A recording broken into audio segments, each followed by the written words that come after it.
Akhir-akhir ini, isu defisit anggaran dan informasi keuangan negara kembali ramai dibicarakan, mulai dari berita nasional, diskusi publik, sampai obrolan soal harga kebutuhan yang makin terasa di masyarakat.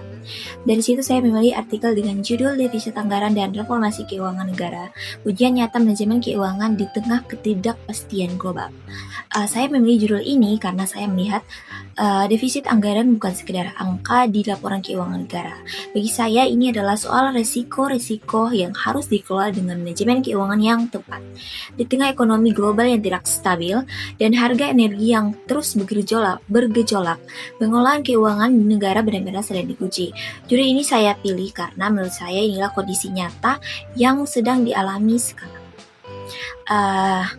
Jadi, dalam artikel ini saya menjelaskan bahwa defisit anggaran tidak selalu berarti kegagalan. Dalam kondisi tertentu, defisit justru dibutuhkan untuk menjaga daya beli dan mendorong pertumbuhan ekonomi. Namun masalah muncul ketika defisit tidak dikelola dengan prinsip kehati-hatian. Jika dibiarkan membengkak, dampaknya bisa mempersempit ruang fiskal dan menjadi beban bagi jangka panjang. Karena itu reformasi keuangan negara menjadi hal yang tidak bisa ditunda. Penguatan tata kelola, transformasi, dan pengawasan menjadi kunci. Peran lembaga seperti Otoritas Jasa Keuangan sangat penting untuk menjaga stabilitas sistem keuangan agar tetap sehat di tengah tekanan global. Kebijakan di tingkat pusat ini juga punya efek domino hingga ke daerah termasuk di Ternate.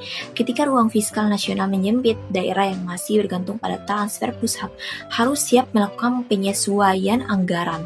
Hal ini bisa mempengaruhi program pembangunan pelayanan publik hingga keberlangsungan dunia usaha. Di sisi lain, sektor swasta juga ikut berdampak.